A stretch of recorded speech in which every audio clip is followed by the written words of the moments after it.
도널드 트럼프 대통령 당선자 얘기가 여기저기 끝도 없죠. 정치적으로도 경제적으로도 사회적으로도 세계에서 가장 핫한 인물이라고 볼 수 있겠는데요. 오늘은 트럼프의 대중국 관세 폭탄과 관련된 얘기를 해볼까 해요.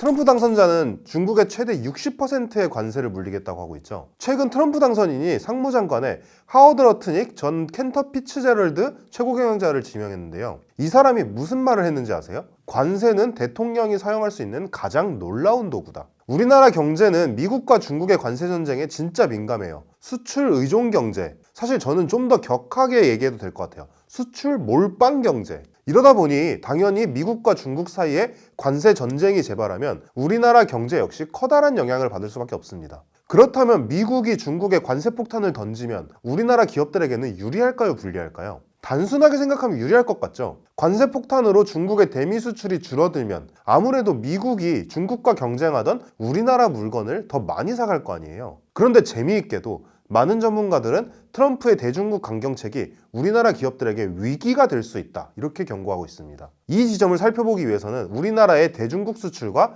중국의 대한국 수출 얘기로 나눠서 봐야 돼요. 첫 번째로 우리나라는 중국의 완제품만 수출하는 게 아니에요. 오히려 최근에는 중국이 완제품을 많이 찍어내기 시작하면서 우리나라 기업들이 중국에 중간재를 수출하는 비중이 높아지고 있죠. 이런 상황에서 중국의 대미 수출이 팍 꺾인다면 중국 기업들은 당연히 생산량을 줄이겠죠? 그럼 중국의 중간재를 수출하는 우리나라 기업들이 직격탄을 맞게 될 가능성이 높습니다. 물론 국내 기업의 미국향 완제품 수출이 드라마틱하게 늘어난다면 이런 상황에서도 전체적으로 어느 정도 밸런스를 맞출 수 있겠지만 사실 이것도 힘들 가능성이 높아요. 트럼프 2기의 정책 기조는 대중국 강경책에만 방점이 찍혀 있는 게 아니라 무역수지 적자 해소에도 강조선이 그어져 있기 때문이죠. 이게 무슨 말이냐면 중국에서 미국으로 건너가는 수출품이 적어지더라도 그 구멍을 최대한 미국 내에서 생산된 제품으로 메우려고 할 것이라는 의미예요. 실제로 트럼프의 공약 가운데 하나가 바로 보편 관세잖아요. 중국에만 관세 폭탄을 주겠는 게 아니라는 거죠. 두 번째는 미국과 중국이 맨날 으르렁거리지만 중국의 최대 수출국 역시 미국이라는 거예요. 그런데 이 중국의 대미 수출이 급감한다면 재고가 남아돌기 시작하겠죠. 그럼 그 재고가 어디로 올까요? 맞아요.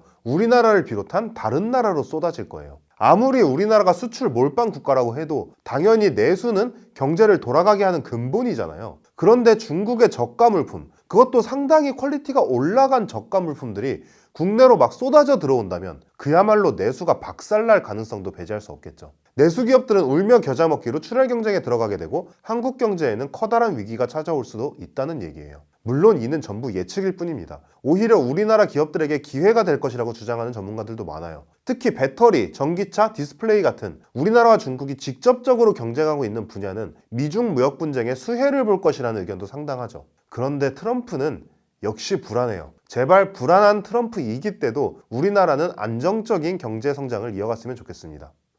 지금까지 채널의 윤희종 기자였습니다.